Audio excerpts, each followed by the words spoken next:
তুমি কি কখনো এমন ফিল করেছো যে জিনিসটা পাওয়ার জন্য দিনরাত চিন্তা করছিলে সেই জিনিসটা পেতেই মনে হলো এক্সাইটমেন্টটা ভ্যানিশ হয়ে গেল?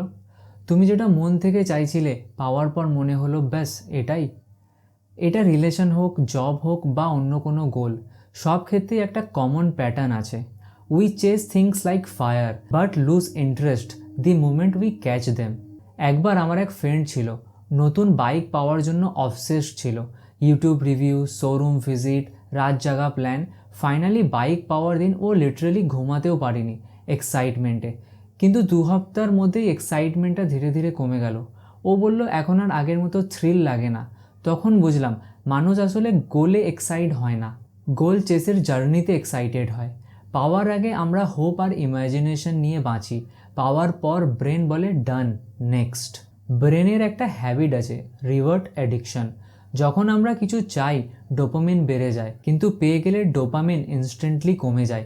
তাই এক্সাইটমেন্টটা ফেড হয়ে যায় আর আমরা চিন্তা করি মেবি আমি এটা চাইনি, but actually brain just wants new stimulation. So solution কি? Always keep something to grow toward.